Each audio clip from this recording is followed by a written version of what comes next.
The Ghost Bungalow, a mansion where a new room unlocks every night, telling a new horror. I arrived at the bungalow on an evening that had forgotten its own color. The sky above the hill was not blue, not black, but the exhausted gray of a bruise healing in secret. The locals had warned me with a shrug that meant more than words. Stay away from that place. It does not keep time the way we do, but I had come because the letter was signed with my mother's maiden name, a name no one knew here, a name that had no business finding me after so many years. The paper was thin, almost transparent, as if the ink had been written onto my memory first and only later pressed into the page. It said simply, "Come at dusk. Knock only once. You will see one room. Do not sleep inside that room." The bungalow had that colonial arrogance old houses wear, verandas like folded arms, pillars that pretended they were trees, windows that blinked too slowly. I lifted the knocker, a brass ring held in the jaw of a lion whose teeth had learned patience, and let it fall once. The sound did not echo. It was swallowed as if the house were made not of brick and timber but of lungs. The door opened before I touched the handle. A corridor exhaled the smell of cedar and cool stone. Far away, something old shifted its weight carefully, like a person getting up so as not to wake a child. I stood just inside and told myself that stories bloom where there is nothing to cut them down. Then the chandelier above the foyer coughed out a dim light, each bulb choosing a different degree of reluctance. And the staircase yawned upward in two arms that promised to meet and never would. I was not thinking about rooms. I was thinking about the letter. I was thinking about the name under it, the one I had not said aloud in 10 years, because some syllables are doors and will open when you are not ready to see the hallway. The first door unlocked with a sound like a mouth wetting itself to speak. It was not dramatic. It was the soft click of a decision that has been made a long time ago and is only now becoming audible. A narrow strip of light appeared along the threshold to my left, exactly where a shadow had pretended to be a wall. I put my fingers to the wood and felt the cold that follows religious silence. I pushed. The room beyond was a study filled with the smell of resigned leather and the paper, fragile scent of old maps. A single chair faced a writing desk. The desk faced a window that did not show the evening I had just left, but a pale morning 3 days in the future. I knew it was 3 days because the newspaper pinned under a brass weight displayed a date I recognized, and my heart flinched in its cage like an animal that knows which step will set off the trap. I crossed to the desk without actually deciding to move. The surface was scarred by a pen nib that had argued with words. In the center lay a notebook the color of kept secrets. I opened it to the first page.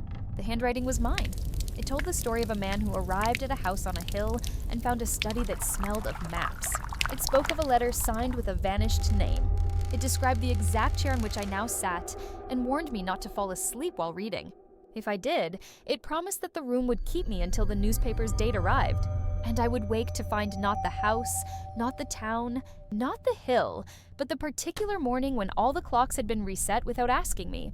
I closed the notebook and put both hands flat on the desk to measure the trembling inside my bones.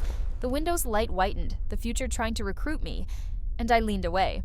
On the opposite wall, a clock that had no hands watched me the way an animal watches a person about to drop food. I left the study with the patience of the condemned and pulled the door gently behind me. The lock slid home without guidance. The light under the threshold went out, not with a snap, but with the modesty of a thought changing its mind. I slept on the veranda because the letter had only forbid sleep in the room that opened, and I was greedy with the small safety of exact reading. Night bleached itself into something almost kind, and the house cleared its invisible throat every hour or so, checking to see if I would answer with any sound that could be taken for consent. I did not. When morning arrived, the sky wore a truer blue, as if it had polished itself during the night. I washed at the pump under the banyan tree and found no trace of servants, though the breakfast tray inside the dining room carried eggs that had forgotten to cool. Someone was working here, or hunger was not my concern.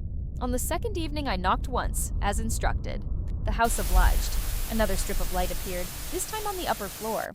My footfall on the stairs was counted by boards that had more arithmetic than sympathy. The door at the top of the landing opened to a nursery without toys.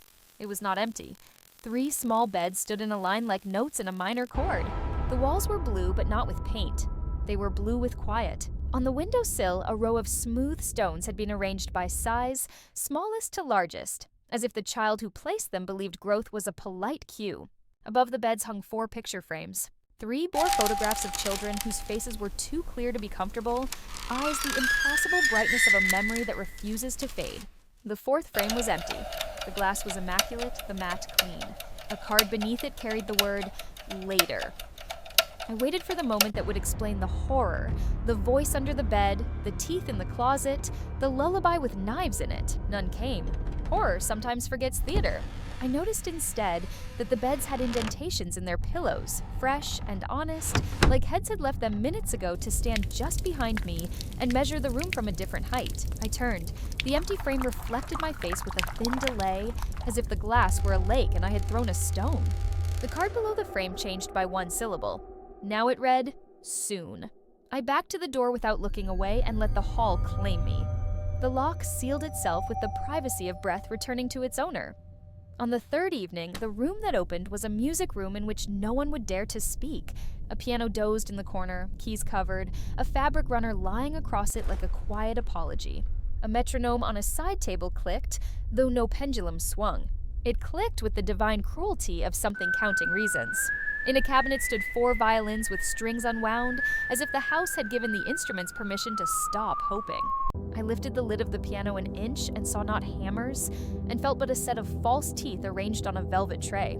I closed the lid and leaned my forehead on the wood, the way people lean on the gravestones of those they do not miss but cannot forget. The 4th night smelled of rain that hadn't yet been born. The room that took me was a bathroom the size of a chapel. The tub was an oval of porcelain in which a person could rediscover every bruise they had ever hidden. The mirror above the sink contained a fog that did not belong to my breath.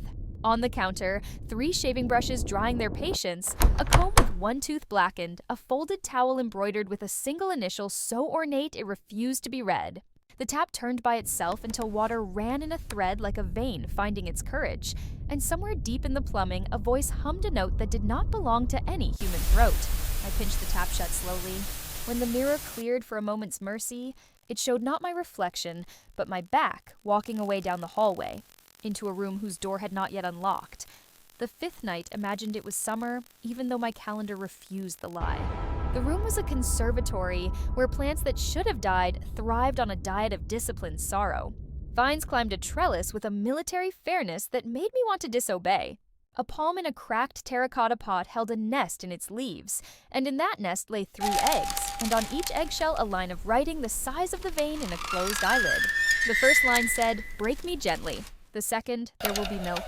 The third, "You have no idea how many mouths wait in these walls for a story they can be fed." I did not touch the nest. I watched the panes of glass in the roof collect the last of the daylight like receipts.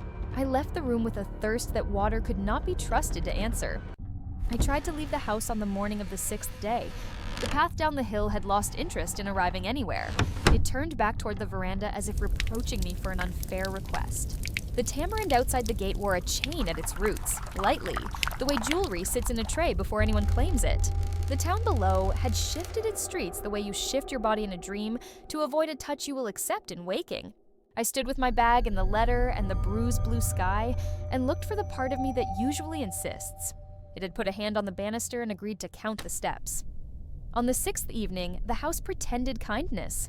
The room gave me a bed, a water carafe, a book I had loved when I was a child, its corners flayed by the mannerisms of small hands. The book's story had changed to a gentler cruelty. The wolf had become an uncle. The woods a hallway, the cottage a house on a hill that forgave nothing. I did not lie down. The bedclothes were turned back as if I had just stood up. On the nightstand, a photograph watched me refuse. It showed a woman standing on this veranda, hair pinned, mouth as firm as a signature.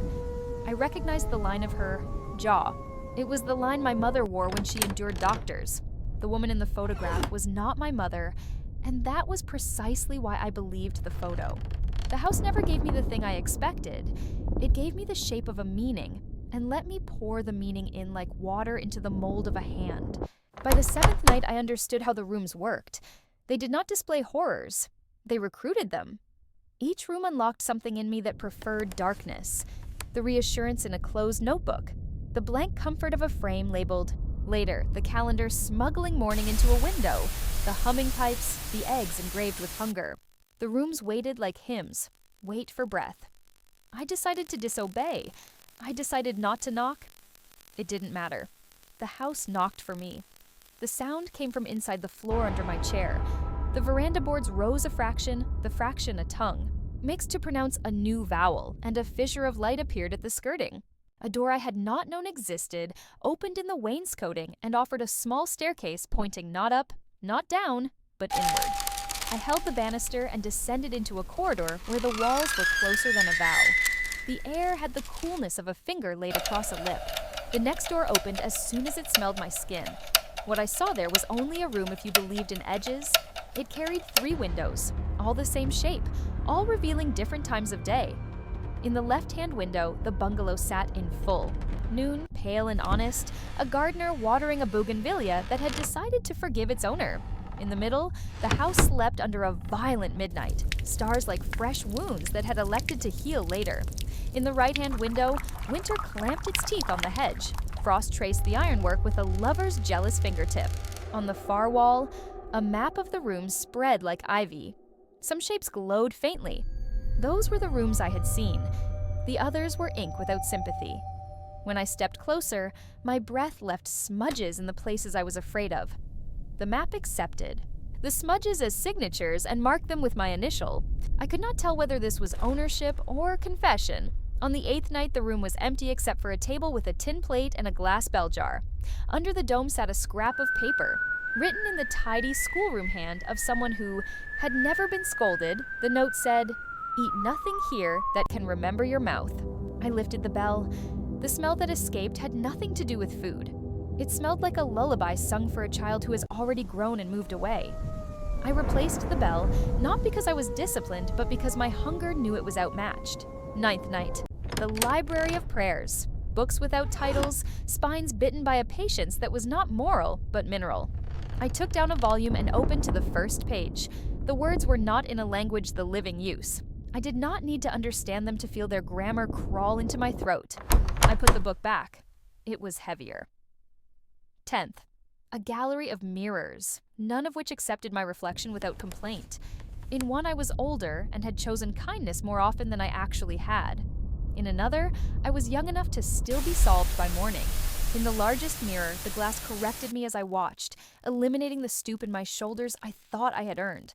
When I leaned close, the mirror breathed on me with my mother's winter breath and said nothing. 11th. A dining room. Laid for 13, every chair pushed in as if told to sit up straight. In the center of the table, a dish of salt had hardened into the shape of a mouth. A single place card bore my name, and the word sometimes in a hand that pretended to be mine. The cutlery was arranged for a person who eats in circles. 12th. A dressing room in which every coat had my shape, and none of them had my smell. The garments hung like promises, said in a low voice and never repeated. In the pocket of a black coat, I found a small pebble wrapped in a tissue. The pebble was warm. I did not put it back. As soon as I carried it into the hall, a door down the corridor opened not with a click, but with the decency of surrender. The days were obedient. They lined up outside the bungalow like school children waiting for roll call. Every night added a room, and every room laid a thread between the house and my throat. I had stopped counting evenings because numbers merely confirmed the obvious. The house and I had entered into a contract without witnesses. It would open, and I would go in, and in exchange it would tell me nothing in a way that meant everything. On a night I would later learn to call the 30th, the unlocked room was a dim attic. The roof beams wore dust like policy. In the center, a trunk lulled itself with the tiny settling noises of old wood. I lifted the lid and found letters tied with ribbon that had not become brittle. The top letter addressed me with the courage of a person who believes they are forgiven. I read 3 words and knew the handwriting as certainly as I know the shape of my own hand in the dark. It was my mother's. The date on the letter was 10 years before I was born. The contents did not accuse me, not even once. They told me the bungalow did not belong to our family, but that our family belonged to the bungalow, specifically to its rooms, to their schedule, to their habit of adding a door where no door had the right to be. I did not return the letter to the trunk. I set it on the floor beside the hatch and sat down with my legs through the opening, as if I were a child on a pier and the evening below were water. I read until I knew enough to stop. Home, my mother explained without venom, is not a place you leave. It is a place that carries you out to the distance it prefers and returns you only if you have learned how to refuse, with a kindness the house respects. I tried to refuse. I stood before the next night's unlocked door and said quietly, "No."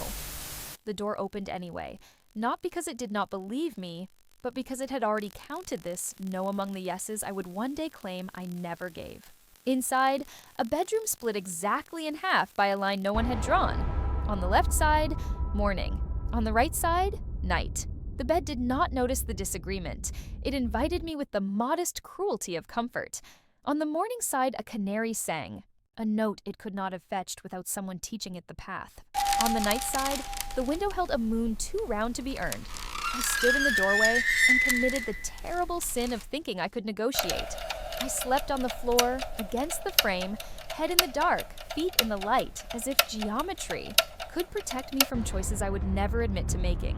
When I woke, my mouth was full of a word I do not speak in the presence of anyone I respect. The doorway had marks in the paint where my teeth had tested it. The house did not punish me.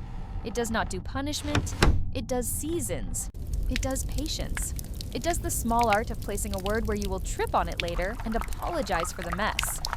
The rooms continued to arrive at dusk like sparrows investigating crumbs. The 30th became the 40th. The 40th became a number I could not hold in my mouth without getting it wet. I learned the bungalow's faith. A new room every night, a new story every room. Each story telling me not about the house, but about the part of myself that prefers the dark, because the dark has the decency not to make demands in daylight. There was a room of newspapers where every headline announced a past I had survived without knowing, and a future that would never choose me. A room of beds that had the indentations of people I had promised to become. A room of clocks that all kept the same time, the 1 minute when I could have said yes to a life that did not ask me to become a corridor.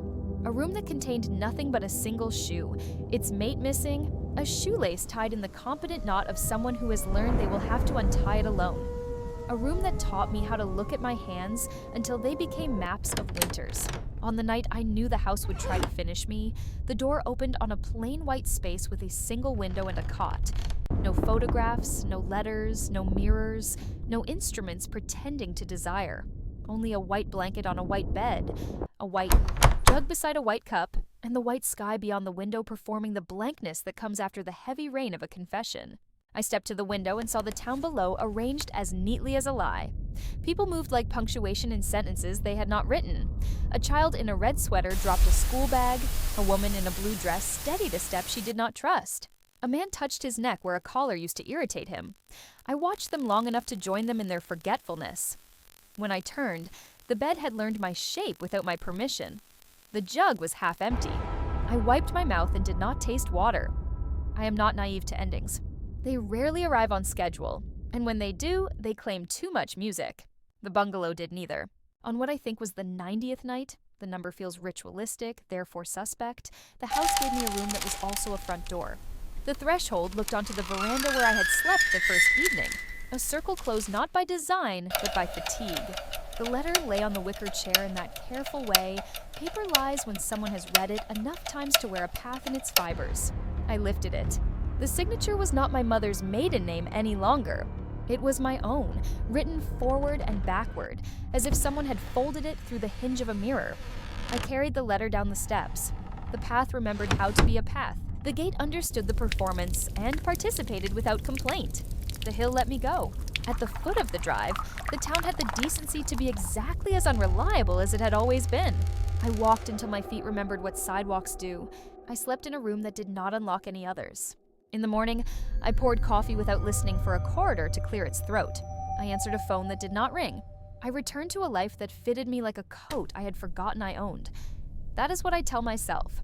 I keep the letter in a drawer, top right, where people put passports and photographs they cannot destroy. Some nights I wake at the border between sleep and its small enemy and hear a soft click, the sound a door makes when it has decided to forgive. On those nights, my apartment has an extra doorway for a few heartbeats, the wall thinning under the paint like breath living in plaster. I do not go through. I do not knock. I lie very still and rehearse the names of the rooms. The study that smelled of maps, the nursery with the frame labeled soon, the music room where the teeth lay neatly on velvet, the bathroom mirror that showed my back leaving, the conservatory eggs carved with hunger, the map that smudged itself with my initial, the library of prayers that learned my grammar, the coat pocket with the warm pebble, the attic letters that came from a woman who chose a house over a child, the white room where water forgot to be water, the room that was a front door pretending to be an ending. I do not speak these names aloud. I do not write them. I lay them side by side in my mouth like smooth stones arranged from smallest to largest, as if growth were a queue and I a patient person in line. In the morning, the apartment has its ordinary number of doors. The walls are walls again. The day does not show me a future date in a window. The mirror reflects accurately, unambitious. The kettle boils. The cup accepts. I go out and come back. I sit and stand. I make a life out of those verbs. But sometimes, passing a shop window, I catch my reflection drifting a half second behind me, as if a frame in a nursery were waiting, and the card beneath it had advanced to now. Sometimes a piano in a distant apartment hits a note no finger would choose. Sometimes the pipes in my building hum as if a throat had been installed in the walls, and the water's thread thins to the sound of a voice I will not forgive for being mine. I do not return to the bungalow. That is true in the way a promise is true while it is being said. If I go back, I will knock only once, and a door will open, and a strip of light will appear along a threshold that was not there the minute before. I will step in and read a notebook written by the person I am becoming, and it will tell me the story of a house that never runs out of rooms because it never tells the same horror twice. It will remind me with the patience of old wood that every horror is simply a room where the truth is placed on a table and asked to sit up straight. And I will leave again with the careful triumph of someone who has seen a map and chosen, for once, not to follow it. Until then, I live here. I live where mornings happen without permission. I live where the doorbell is a visitor, not a verb. At night, I place the letter in the top right drawer, and I sleep on my side facing the wall that has always been a wall. And when the soft click comes from nowhere, it comes as a courtesy. A reminder that hospitality is a kind of ownership, that houses own as surely as hills do, that my name written forward and backward is not a signature but a hinge. If you find yourself invited to a mansion on a hill and the letter tells you to knock once, do not follow my accuracy. Accuracy is the most seductive obedience. Fold the letter until the words line up out of order. Misread the instructions. Go at noon and laugh before you cross the veranda, and if a door opens of its own accord, close it gently and say the kind of no that sounds like a prayer someone forgot to translate. Do not sleep in any room that opens, but also do not sleep on the veranda, because sleep is a room that unlocks every room it can find. If you must go, and some of us must because our names are written on cardstock and tucked under frames, then remember this. The house will not end you by fright. It will end you by recognition. It will show you a study that smells of maps and ask you which country on your heart should be given a border. It will offer you a nursery with 3 photographs and an empty frame and ask where you think your face belongs. It will present you with a breakfast your hunger did not earn and see whether you pick up the fork or the letter. It will give you a warm pebble and observe whether you prefer small certainties to rooms. I keep the pebble on my desk. It has cooled. Most days I am grateful for that. On others, I roll it between my fingers until it remembers the heat of my palm the way an instrument remembers a key signature. If the bungalow sends me another letter, I will place it under the pebble and let the weight decide. If the letter slides free, I will stay. If the pebble holds, I will go. This is not wisdom. It is a way to pretend coin tosses have ethics. The truth is simpler. New rooms are opening every night somewhere, whether or not I return to the hill. In hospitals and trains and old radios and classrooms, doors are unlocking along their thresholds and strips of light are pooling like patient milk. The house is a grammar, not a place. I can resist punctuation only as long as breath allows. When the end comes, it will be a familiar hinge sound at an unfamiliar hour. I will look up from a table where I am writing a letter to someone who thinks they are safe, and I will see a line of brightness along the baseboard where no door has the right to be. It will not be dramatic. It will be polite. It will be a mouth clearing itself after many nights of gracious silence. I will stand, because we always stand when a new room asks to be seen. I will step through, as I always have. And a voice that knows my first name and my last name, and the one I keep folded into a drawer, will say, with the decency of old wood and good manners and patient hunger, "Welcome back."